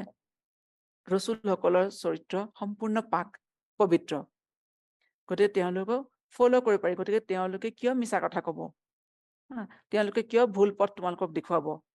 সেইকাৰণে কৈছে যে ইত্তাবিউ মা ইয়াসআলুকুম আজৰা ওয়া হুম মুহতাদুন। আৰু এটা কথা চাব, এই মানুহজনৰ যিটো চিনচিয়াৰিটি আছিলে, এই যে মানুহজন দৌৰি আহিছে, তেওঁৰ নিজৰ মানুহখিনিৰ প্ৰতি যিটো চিনচিয়াৰিটি আছে, যিটো তেওঁলোকে ভাল পোৱা আছিলে, যে মানুহখিনি কিয় নাই মনা, আল্লাহ তাআলাই এই এজন মানুহৰ সেই দাৱাত, সেই চিনচিয়াৰিটি ইমান ভাল পালে যে তেওঁৰ কথাখিনি বাকী 3জন ৰসুলৰ কথাতকে আল্লাহ বেছিকে কোৰাণ শৰীফৰ উল্লেখ কৰিলে। গতিকে যে আমি এতিয়া কেয়ামতলৈকে এই কথাখিনি মানুহে পঢ়ি থাকিব, মানুহজনৰ আমি নামো নাজানো ক'ৰ মানুহ, কিন্তু কেয়ামতলৈকে এই মানুহজনৰ কথা পঢ়ি থাকিব। মানুহৰ সেই চিনচিয়াৰ এফৰ্ট আল্লাহ তাআলাই বিচাৰে। তেওঁৰ এফৰ্ট ইমান চিনচিয়াৰ আছিলে, যে আল্লাহ তাআলাই তেওঁক তেওঁৰ কথাখিনি আল্লাহ ৰসুলসকলৰ কথাতকৈ বেছিকৈ ক'লে, তেওঁৰ বিষয়ে বেছি আয়াত ইয়াত নাজিল হৈছে কোৰাণ শ্বৰীফত। গতিকে আল্লাহ ৰাজি হ'বলৈ হ'লে, আল্লাহৰ ওচৰত সন্মান পাবলৈ হ'লে মানুহে নিজৰ চিনচিয়াৰ এফৰ্ট দিব লাগিব। আল্লাহ কোনো ডিগ্ৰী বা কোনো হেৰি নাচায়, যে আল্লাহ জানে কাক কিমান শক্তি সামৰ্থ্য দিছে, কিমান কেলিবাৰ দিছে। গতিকে সেই অনুসৰি মানুহে যেতিয়া নিজৰ কামটো চিনচিয়াৰলি কৰে, সেইটো আল্লাহ বেছি ভাল পায়, সেইটো আল্লাহৰ ওচৰত বেছি গ্ৰহণযোগ্য। ঠিক আছে, সেই আল্লাহ এই মানুহজনৰ কথা আল্লাহ ইমান গুৰুত্ব দি পেলাই কৈছে। আৰু কিয়ামতলৈকে সকলো মানুহে কোৰাণ শ্বৰীফত এই ঘটনাত মানুহে পঢ়ি থাকিব আৰু মানুহে তাৰ পৰা নিজে উদাহৰণ লৈ থাকিব। তাতে কৈছে আল্লাহ, তেওঁ কৈছে যে সিহঁতেতো একো খোজা নাই, ৱামা লিয়া লা আবুদুল্লাজি ফাতাৰানি ৱা ইলাইহি তুৰজাউন, যে মোৰ মানে তেতিয়া মানুহজনে নিজৰ ওপৰত লৈ গৈছে যে মোৰ যে কিয়নো মই ইবাদত নকৰিম সেইজনৰ যিজনে মোক সৃষ্টি কৰিলে, ৱামা লিয়া, যে মোৰ কি হৈছে, হোৱাটছ ৰং উইথ মি, তাৰমানে যে লা আবুদু আল্লাজি ফাতাৰানি, যে যিজনে মোক সৃষ্টি কৰিলে, অৰ্থাৎ সেই আল্লাই মোক সৃষ্টি কৰিলে, হয় নাই? আমাৰ সকলো মানুহকেতো আল্লাই সৃষ্টি কৰিছে, আমিতো নিজে আহোঁ বুলি অহা নাই, নহয় জানো? পৃথিৱীলৈ আল্লাই পঠিয়াইছে। গতিকে মোৰ কি হৈছে যে মই তেওঁক নামানিম, মই আন বস্তুক ইবাদত কৰিম, যোনে মোক সৃষ্টিয়ে কৰা নাই। প্ৰথমতে মানুহজনে চাওক, তেওঁ যেতিয়া মানুহখিনিক বুজাইছে, তেওঁ মানুহখিনিক দুখ দি কথা কোৱা নাই যে তোমালোকে কিয় নামানা সেই ৰবক, যে যোনে তোমালোকক সৃষ্টি কৰিছে। তেওঁ নিজৰ ওপৰত লৈছে প্ৰথমতে, যে মই কিয় নামানিম সেইজনক, যে যোনে মোক সৃষ্টি কৰিলে। ইলাইহি তুৰজাউন, আৰু তোমালোক সকলো তেওঁৰ ফালেই ঘূৰি যাব লাগিব। তাৰপিছত আকৌ সেই মানুহখিনিকো তেওঁ সাঙুৰি ললে। প্ৰথমতে কৈছে যে মই কিয় নামানিম যোনে মোক সৃষ্টি কৰিলে তেওঁক, আৰু তাৰপিছত কৈছে যে প্ৰথমতে তেওঁৰ পৰা আহিছো আমি, আৰু তেওঁৰ ফালে সকলো ঘূৰি যাব লাগিব। ইয়াত প্ৰথমতে ক'লে মই, তাৰপিছত ক'লে তোমালোক, যে তোমালোক সকলো তেওঁৰ ফালে ঘূৰি যাব লাগিব, অৰ্থাৎ তোমালোক, আমি, মই, আমি সকলোৱে তেওঁৰ ফালে ঘূৰি যাব লাগিব। গতিকে আমি সকলো একে, সকলোকে আল্লাহ তালাই সৃষ্টি কৰিছে আৰু তেওঁৰ ফালে ঘূৰি যাব লাগিব। গতিকে সকলোবোৰ যদি মানে শক্তিৰ অধিকাৰী যদি আল্লাহ তালা, গতিকে তেওঁক এৰি আমি কিয় আনৰ ইবাদত কৰিম? গতিকে মানুহজনে কিমান ধুনীয়াকে বুজাইছে মানুহখিনিক। চিম্পল কথা, যে আল্লাই সৃষ্টি কৰিছে, সেইকাৰণে আল্লাই ইবাদতৰ হকদাৰ, মানুহৰ ইবাদতৰ হকদাৰ একমাত্ৰ আল্লাহ, আন কোনো নহয়, কোনো মাবুদ সেই ইবাদতৰ হকদাৰ নহয়। ঠিক আছে, মা লিয়া লা আবুদু আল্লাজি ফাতাৰানি ৱা ইলাইহি তুৰজাউন, যে মোৰ কি হৈছে যে মই, যোনে মোক সৃষ্টি কৰিছে মই তেওঁক নামানিম, আৰু তোমালোক, আমি সকলো তেওঁৰ ফালেই ঘূৰি যাব লাগিব। আত্তাখিজু মিন দুনিহি, যে আমি দুনিহি আলিহাতান, যে মই তেওঁৰ বাহিৰে আনক ইলাহ মানিম নে? ইলাহ মানে হৈছে আলিহা, বা ইলাহ হৈছে যে মানে ইবাদতৰ যোগ্য, অৰ্থাৎ আল্লাহক বাদ দি আমি আনক ইবাদত কৰিম, আনক সেই সন্মান দিম, আল্লাহৰ ঠাইত আনক সেই আসনত বহুৱাম। তাৰপিছত কৈছে ই ইউৰিদনি ৰাহমানু, যদি ৰাহমানে ইচ্ছা কৰে, বিদুৰিন, যে মোৰ কিবা অনিষ্ট কৰিব, লা তুগনি আন্নি শাফাআতুহুম শাইয়ান, যে তেতিয়া সেই যিবোৰ ইবাদতক, যিবোৰ ইলাহক মই আল্লাহক বাদ দি ইবাদত কৰিছিলো, সিহঁতি মোক কেতিয়াও বচাব নোৱাৰে। শাফাআতাহুম, সিহঁতৰ চিফাৰিছে মোৰ কোনো লাভত নিদিয়ে, অৰ্থাৎ সিহঁতি আল্লাহৰ ওচৰত মোক বচাবলৈ কোনো চিফাৰিছ কৰিব নোৱাৰে। আল্লাহ কাৰো চিফাৰিছ নুশুনে, শাইয়ান, কোনো কথা আল্লাহ নুশুনে। যদি মই আল্লাহক বাদ দি, ৰহমানক বাদ দি যদি মানুহৰ ইবাদত কৰো, তেনেহলে সেই মানুহবোৰে, সেই দেৱ দেৱী, সেই মূৰ্তিবোৰে মোক আল্লাহৰ আজাবৰ পৰা বচাব নোৱাৰে, আল্লাহৰ দুৰ্ৰৰ পৰা, আল্লাহৰ আজাবৰ পৰা। আল্লাহে হাৰ্ম কৰিব খুজিলে সেই আজাবৰ পৰা মোক বচাব নোৱাৰে, কোনো চিফাৰিছ কৰিব নোৱাৰে, ৱালা ইউনকিজুন, আৰু মোক ৰক্ষাও কৰিব নোৱাৰে। গতিকে এইটো মানে ইয়াতো চাওক, এই কথাতে মানুহজনে নিজৰ ওপৰত লৈছে, সেই কথাটোৱে মানুহজনে ইনডাইৰেক্টলি সেই মানুহখিনি ক্ৰিটিচাইজ কৰিছে, যে তোমালোকে কিয় আল্লাহৰ বাহিৰে আনৰ ইবাদত কৰিছা, যে ময়ো আগতে কৰিছিলো, কিন্তু মই যেতিয়া বুজি পালো মই এৰি দিলো। গতিকে মই কিয় নকৰিম মানে আল্লাহৰ ইবাদত? যদি মই আনক কৰো, তেতিয়া কি হব? ৰহমানৰ অনিষ্টৰ পৰা, ৰহমানৰ আজাবৰ পৰা মোক কোনেও বচাব নোৱাৰে। অৰ্থাৎ তোমালোকেও যদি আল্লাহৰ ইবাদত নকৰা, গতিকে তোমালোকো আল্লাহৰ আজাবৰ হকদাৰ হৈ যাবা। আৰু ইয়াত কৈছে চাওক, ৰহমান আৰু দুৰ অৰ্থাৎ অনিষ্ট, হাৰ্ম। ৰহমান হৈছে কি মষ্ট মাৰ্চিফুল না, পৰম কৰোণাময় দয়ালু, কিন্তু তাৰ লগত এটা আহিছে যে অনিষ্ট, শাস্তি। দুটা সম্পূৰ্ণ বিপৰীতমুখী শব্দ, নহয় জানো? ৰহমান আৰু অনিষ্ট কেনেকে একেলগ হ'ব পাৰে? আল্লাহটো আমি জানো যে ৰহমানুৰ ৰহিম, গফুৰুৰ ৰহিম, আল্লাহ মাফ কৰোতা, আল্লাহ ৰহম কৰোতা, আল্লাহ কাফিৰকো আল্লাহ খাবলৈ দিয়ে, আল্লাহ কাফিৰকো আল্লাহ সকলো বস্তু দিয়ে দুনিয়াত। কিন্তু ইয়াত কৈছে ৰহমানে যদি, ইয়াত আল্লাহ বা কাহাৰ বা জব্বাৰে যদি মোক কিবা অনিষ্ট কৰে, সেইটো কোৱা নাই, ৰহমানৰ চিফত আহিছে আল্লাহৰ, ৰহমানৰ কোৱালিটি। কিয়?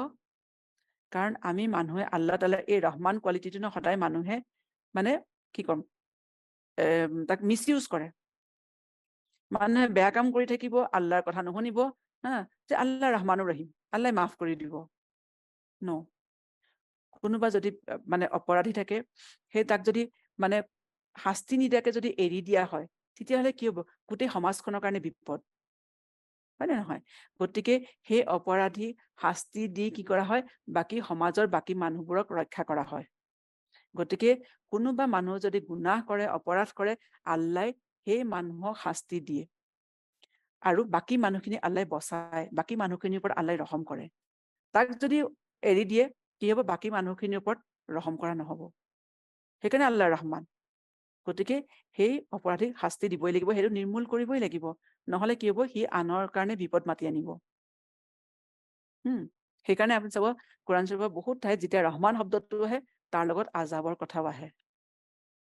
অৰ্থাৎ আল্লাহ ৰহমান হ'ল এইটো নহয় যে আল্লাহ অপৰাধীক এনেকে এৰি দিব, গুনাহগাৰক আল্লাহ এৰি দিব। আল্লাহ প্ৰথমতে ঢিল দিয়ে, কিন্তু আল্লাহ এৰি নিদিয়ে। ঠিক আছে?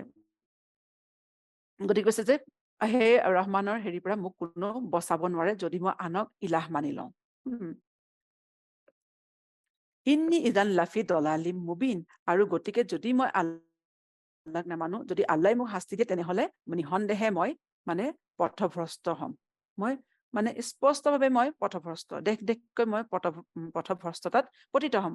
অৰ্থাৎ সকলোবোৰ জনাৰ পূজাৰ পিছত যদি মই আনক অন্য বুটক বা অন্য মূৰ্তিক যদি মই ইবাদত কৰো, তেনেহ'লে মোক সেই লোকচানৰ পৰা কোনেও বচাব নোৱাৰে।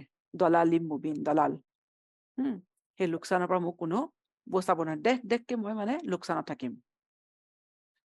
গতিকে কৈছে ইন্নী আমানতু বিৰাব্বিকুম, গতিকে মই তোমালোকৰ ৰবৰ ওপৰত ইমান আনিছো। ইয়াত চাওক, কৈছে যে মই ইমান আনিছো তোমালোকৰ ৰব, অৰ্থাৎ সেই ৰব যেনেকে মোৰো ৰব, তোমালোকৰো ৰব। কাৰণ আল্লাহ সকলোকে সৃষ্টি কৰিছে, সকলোৱে আল্লাহৰ বান্দা, তাকে সি লাগে আল্লাহক মানক বা নামানক। ফাৰ্ষ্ট মাউন, তোমালোকে মোৰ কথাটো শুনা, মোৰ কথাটো বুজিবলৈ চেষ্টা কৰা। তেতিয়া গোটেই মানুহজনে ইমান মৰমেৰে মানুহখিনি বুজাইছে, আল্লাহ ৰাস্তালৈ দাৱাত দিছে যে তোমালোকে মোৰ কথাটো শুনা, বুজিবৰ চেষ্টা কৰা, যে সেই একে ৰবৰে আমি বান্দা হয়, আমি সকলোবোৰ একে। তোমালোকে কিয় মানি নোলোৱা এই মানুহজনৰ কথা? তাৰপিছত যে কিলাত খুলিল জান্না, তেওঁক জন্নতত দাখিল কৰা হ'ল। এই মানুহজনক কেনেকে জন্নতত দাখিল হ'ল? তাৰমানে তাৰ অৰ্থ হৈছে যে, ইবনে আব্বাছে কৈছে যে এই মানুহজনে যেতিয়া মানুহখিনি তবলিগ কৰি আছিলে, কথাখিনি বুজাই আছিলে, মানুহখিনি খুব খং উঠিলে আৰু সিহঁতি কি কৰিলে? তেওঁক পাথৰ মাৰি মাৰি মানুহজনক হত্যা কৰিলে। হয় নাই? সিহঁতি কৈছিলে নাই লানাৰ জুমান্নাকুম, যে তোমালোকক আমি ৰচুলসকলক থ্ৰেটনিং দিছিলে নাই? কিন্তু ৰচুলসকলকতো একো কৰিব নোৱাৰে, কাৰণ তেওঁলোকৰ আল্লাহৰ ফালৰ পৰা প্ৰটেকশ্যন থাকে।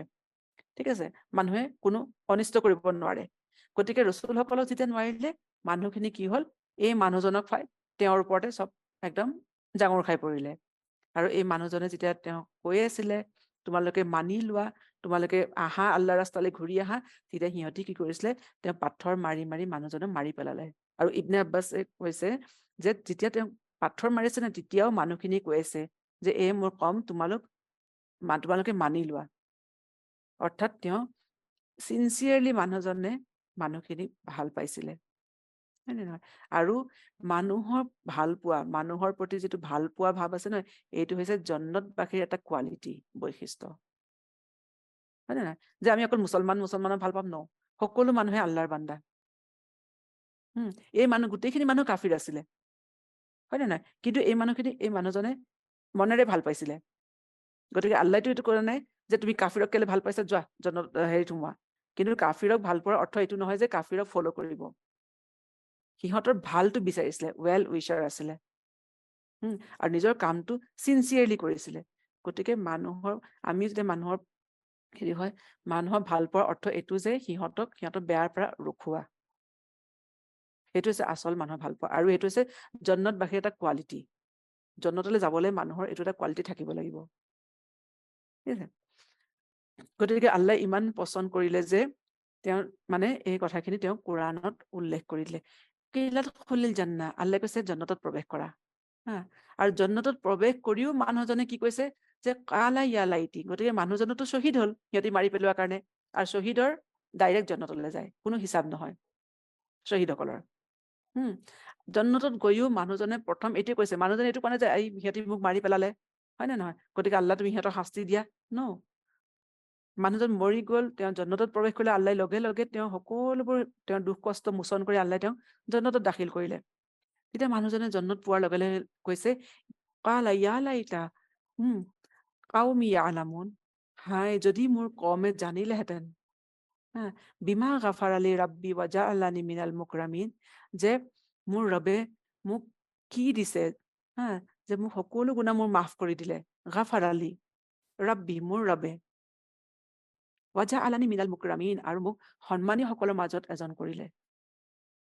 তাৰমানে জন্নতৰ সেই সন্মান, সেই মানে সকলোবোৰ হেৰিবোৰ দেখিও মানুহজনে কি হ'ল, তাতো তেওঁৰ নিজৰ কৰ্মৰ কথাই মনত পৰিছে। হাই, মানুহখিনি যদি বুজি পালেহেঁতেন সিহঁতিও পালেহেঁতেন এইখিনি বস্তু। ঠিক আছে?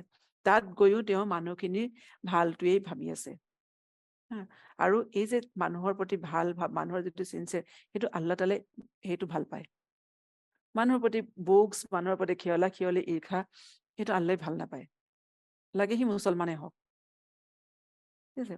কিন্তু কৈছে যে তাতো গৈ কৈছে যে কালা ইয়া লাইতা কাউমি ইয়ালামুন, হাই, ইয়া লাইতা মানে হাই, যদি মোৰ কমে গম পালেহেঁতেন, ইয়ালামুন, সিহঁতৰ যদি কিবা এটা ইলম থাকিলেহেঁতেন যে কিদৰে মোক মোৰ ৰবে মাফ কৰি দিলে। হয় নাই? আগতো আমি পাইছো ৰাসূলুল্লাহ সাল্লাল্লাহু আলাইহি ওয়াসাল্লামক যে আল্লাহে কৈছে আপুনি আপোনাৰ মানে দাৱাতৰ কাম জাৰি ৰাখক। কোনোবা এজন মানুহে ইমান আনিব আৰু সেই মানুহজনক আপুনি সুখবৰ দি দিয়ক, মাগফিৰাত আৰু আজৰে কাৰিম। হয় নে নহয়? আৰু ইয়াত আল্লাহ তাআলাই নিজৰ ৱাদা পুৰা কৰিলে। আল্লাহে ৱাদা পুৰা কৰি মানুহৰ আগত এইটো দেখুৱাই দিলে যে তোমালোকেও যদি মানা, তোমালোকে ইমান আনা, তেতিয়াহ'লে কি হ'ব, তোমালোককো আল্লাহে এনেকে মাফ কৰি দিব। আৰু আল্লাহে নিজৰ ৱাদা পুৰা কৰে আৰু সন্মান দিব, সন্মানীয় অজৰ দিব। আৰু এটা কথা ইয়াত দেখিব যে ইয়াত যেতিয়া মানুহজনক সিহঁতি কতল কৰিলে না, শ্বহীদ কৰিলে, হত্যা কৰিলে। গতিকে এই ঘটনাটো ইয়াত উল্লেখ কৰা আৰু এটা কথা হৈছে, সেই সময়ত চাহাবাসকলৰ ওপৰতো শাৰীৰিক অত্যাচাৰ চলি আছিলে। হয় নে নহয়? যে আল্লাহে চাহাবাসকলকো মেণ্টেলি প্ৰিপেয়াৰ কৰিছিলে যে এই কামত তোমালোকে ইমান আনিলে, তোমালোকৰ এই দশা হ'ব পাৰে। হয় নাই? আমি দেখা পাওঁ তেতিয়া সেই সময়তে ইয়াছিৰ ৰাদিয়াল্লাহু আনহু, সুমাইয়া ৰাদিয়াল্লাহু আনহা, তেওঁলোকৰ কি হৈছে, তেওঁলোক শ্বহীদ হৈছে। তেওঁলোক প্ৰথম শ্বহীদ আছিলে। কিয়? একমাত্ৰ আল্লাহৰ ওপৰত ইমান অনাৰ কাৰণে। বিলাল ৰাদিয়াল্লাহু আনহু, তেখেত মানে মৰাৰ পৰা বাচিছে। ঠিক তেনেকে খাব্বাব ৰাদিয়াল্লাহু আনহু, তেখেত মৰাৰ পৰা বাচিছে। গতিকে তেওঁলোকে কিমান কষ্ট স্বীকাৰ কৰিছে। যেতিয়া তেওঁলোকক মানে গৰম বালিত হেৰি কৰি থোৱা হয়, দিনত পেলাই থোৱা হয়, বান্ধি থোৱা হয় শিলেৰে, তেতিয়া সেই সময়ত ৰাসূলুল্লাহ সাল্লাল্লাহু আলাইহি ওয়াসাল্লামে তেওঁলোকৰ ওচৰত গৈ কান্দে আৰু তেওঁলোকক কয় যে তোমালোকে চবুৰ কৰা, কাৰণ তোমালোকৰ এই চবুৰৰ বাবদ তোমালোকৰ আৰু একো নাই। আল্লাহ মানে এই চবুৰৰ ফল মানে হেৰিটো কম্পেনচেশ্যন কেৱল জন্নত। গতিকে সেই জন্নতৰ কাৰণে তোমালোকে চবুৰ কৰা, সেই আল্লাহৰ কাৰণে তোমালোকে চবুৰ কৰা। গতিকে আল্লাহে এই ঘটনাটো উল্লেখ কৰি চাহাবাসকলকো সান্তনা দিছে যে ঠিক আছে, তোমালোকৰ দুনিয়াত কষ্ট হ'ব, কিন্তু লগে লগে আল্লাহে তাৰ আজৰো দিব, আল্লাহে মাফ কৰি দিব আৰু আল্লাহে তাৰ আজৰো দিব। গতিকে আজি ইমানলৈকে হেৰি হয়। সুবহানা ৰাব্বিকা ৰাব্বিল ইজ্জাতি আম্মা ইয়াছিফুন ওয়া সালামুন আলাল মুৰসালিন আলহামদুলিল্লাহি ৰাব্বিল আলামিন। সুবহানাকা আল্লাহুম্মা বিহামদিকা নাশহাদু আল্লা ইলাহা ইল্লা আনতা নাস্তাগফিৰুকা ওয়া নাতুবু ইলাইক।